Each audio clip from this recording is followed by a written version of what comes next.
আল মুস্তাদরাক আলা সাহিহাইনের মধ্যে ইমাম হাকিম নিসাবুরি রহমাতুল্লাহ আলাইহি সহিহ সনদে আরেকখানা হাদিস উল্লেখ করেছেন।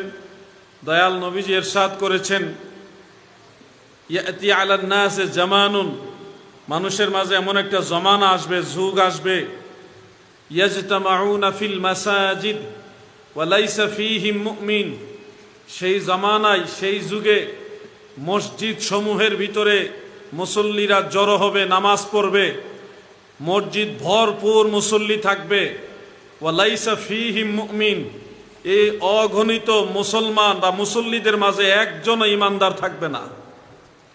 এই কঠিন জমানার কথা 1450 বছর আগে দয়াল নবীজি বলে গেছেন। কোন এক সময় দয়াল নবী রাসূল আকরাম সাল্লাল্লাহু আলাইহি ওয়া আলিহি ওয়াসাল্লাম কিছু গনিমতের মাল বিতরণ করছিলেন। গনিমতের মাল বিতরণকালে একজন লোক, সে বেশি লম্বাও ছিল না, মোটামুটি খাটো আকৃতির ছিল, তার কপাল অনেক বড় ছিল, মানে চোখের ব্রু থেকে চুল, এই মাথার চুলের এই গ্যাপটা অনেক বেশি ছিল। তার মুখে ঘন ঘন দাড়ি ছিল, খুব বেশি দাড়ি ছিল। এমন টাইপের একজন লোক দয়াল নবীজির কাছে এসেই বলতেছে, হে আল্লাহর নবী মুহাম্মদ সাল্লাল্লাহু আলাইহি ওয়াসাল্লাম, আপনি আল্লাহকে ভয় করেন। ইয়া মুহাম্মদ ইত্তাকিল্লাহ।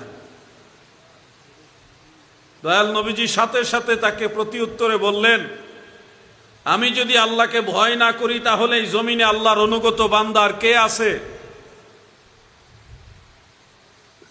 হযরতে খালিদ বিন ওয়ালিদ রাদিয়াল্লাহু আনহু তরবারি বের করে বললেন, ইয়া রাসূলুল্লাহ, আপনি আদেশ দিন, এই মুহূর্তে আমি তার গর্দান উড়িয়ে দিব।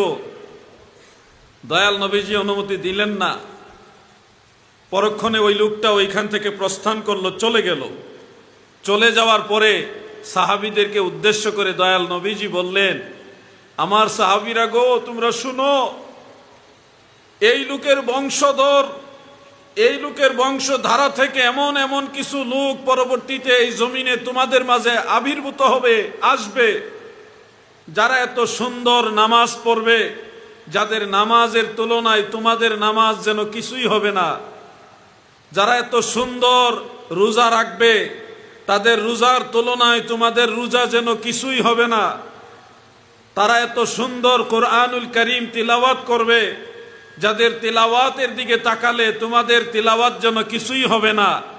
দয়াল নবীজি বলেন, কিন্তু তাদের কণ্ঠনালীর নিচে ঈমান থাকবে না।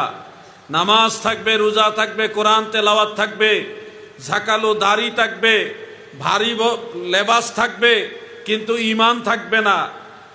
রাসূল করিম সাল্লাল্লাহু আলাইহি ওয়াসাল্লামকে সাহাবায়ে কেরাম প্রশ্ন করলেন, মা সীমাহুম ইয়া রাসূলুল্লাহ, নবী গো,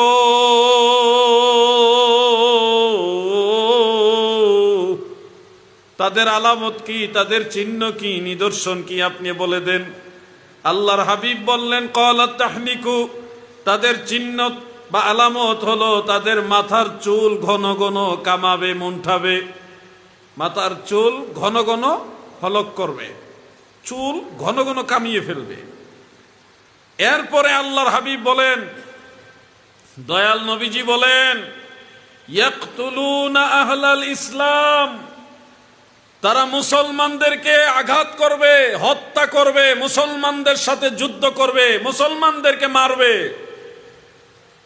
কিন্তু আল্লাহর হাবিব বলেন, ওয়ায়াদাউনা আহলাল আওসান, মূর্তি পূজক যারা, তাদেরকে মারবে না, তাদেরকে ছেড়ে দিবে, তাদেরকে কিছু বলবে না, কিন্তু মুসলমানদেরকে মারবে। এটা সহিহ বুখারী এবং মুসলিম, সুনান আবি দাউদ সহ বেশ অনেকগুলো কিতাব উল্লেখ আছে।